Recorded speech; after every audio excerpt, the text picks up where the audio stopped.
bless us today, and I will give a final prayer and benediction, but we'll just take a few minutes now, and Vienna will come forward, and the questions that you have, and you surely have a few, that you can ask her publicly, and if you have other questions, she will be here for sometime after New Year's, so there's a bit of time. But don't wait too long. If you've got a question today in your heart, please ask it, and Vienna, if you would repeat the question before you answer it, because the audience won't hear. Okay, come on.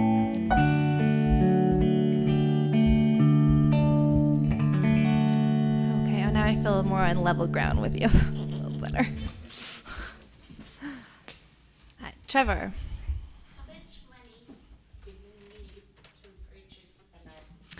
So how much more money we need to purchase the land? So it's about 50,000 more, Canadian. Well, and that includes some of the other extra expenses. However, I realized I had that on the screen, but we did have a little extra come in for the second payment.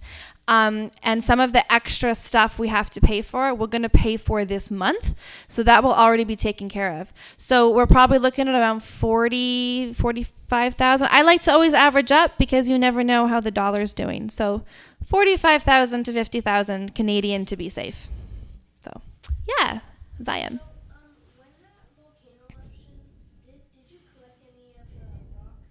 Oh, the volcano eruption. You remember. So right before I moved, I did collect it, but I don't know what happened to it because it was super cool. So in Tagaytay, one of the things they're famous for is the smallest volcano in the world. But it's still a volcano. So it decided to erupt last January. And I kind of thought, oh, this is cool. I'm, in the middle of an eruption. And yeah, they had like ash falling down, and I was able to like pick up some of the rocks. And I was like, oh, I can tell my grandkids about this one day. And then the night came, and the roads started closing, and our power went off, and we started having earthquakes. And I thought, well, this is how I die. This isn't fun anymore. So that was quite an experience. We all ended up evacuating because nobody knew. You kind of think that people know about volcanoes now. They don't. You don't know how dangerous a volcano is. No one could tell us if it was going to have lava. Like no one knew if it was going to be worse. So we ended up leaving for the safety of our girls. And I remember having to leave my cat behind, which was very sad. But he was okay. And my rocks, apparently. But next time I'm in a volcano eruption, I'll bring one back. So, yes.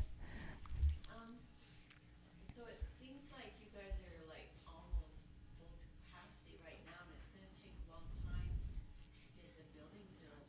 What happens with more girls in need that come in the meantime? Yeah, so it's a very good question. So what are we going to do? We're already at 12 girls. We're pretty much at full capacity, and realistically, building a building isn't going to happen overnight. So prayer, more bunk beds. And we're just gonna, some of our girls, they might be beginning to be ready to go back to their families depending on their situation.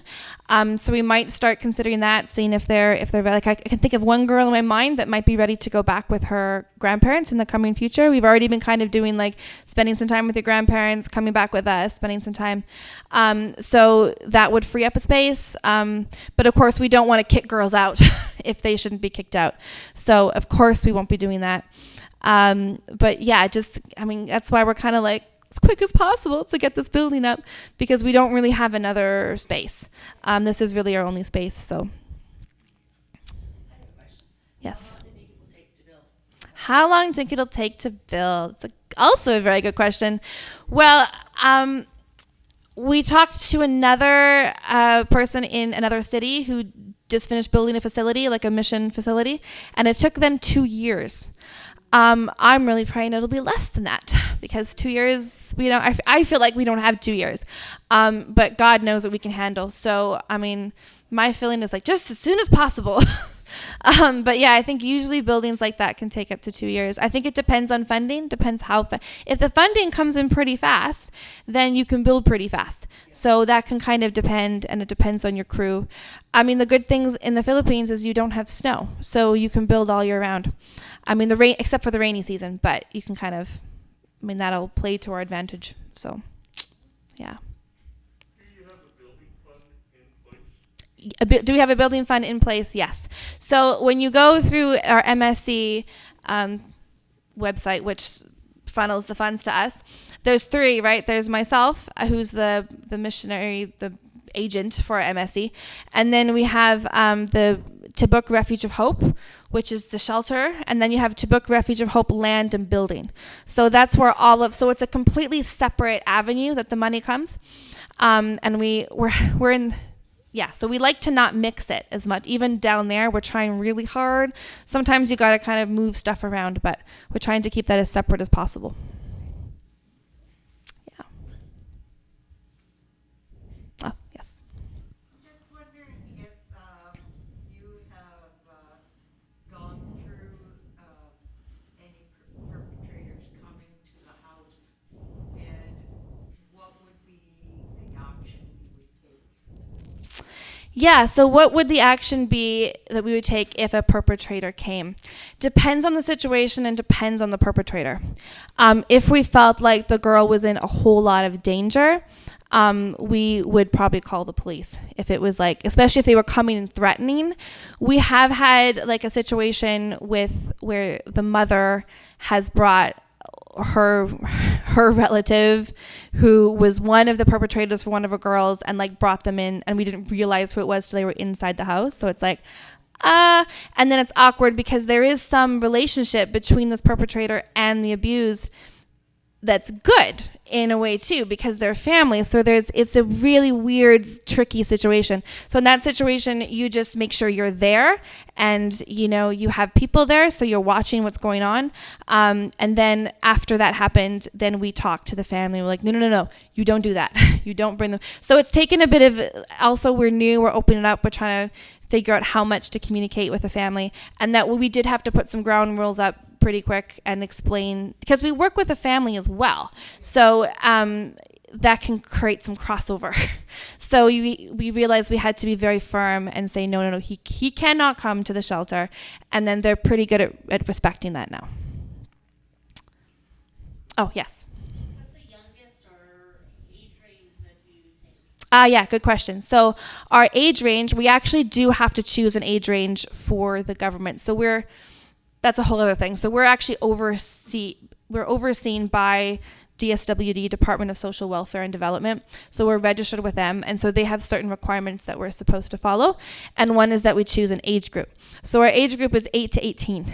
So our youngest came, she had on her 8th birthday, and she just turned 9 on the 1st. So that's our youngest, and our oldest is 25.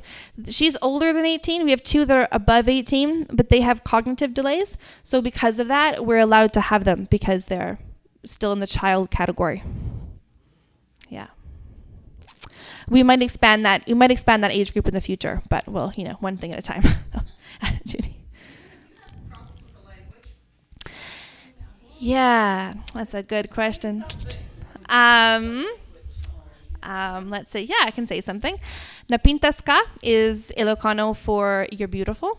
Maganda ka is Tagalog for you're beautiful. Opo is yes in Tagalog. When is yes in Ilocano. So the Philippines has a lot of languages, like a lot. There are 2 main languages, are English and Tagalog. And then they have hundreds and thousands of other languages, and especially where we are. So everybody where we are speaks 4 languages. You have the 2 official languages, English and Tagalog, and then you have kind of the trade language, what everybody speaks to each other, and that's Ilocano. And then they'll have their tribal language that they grew up in.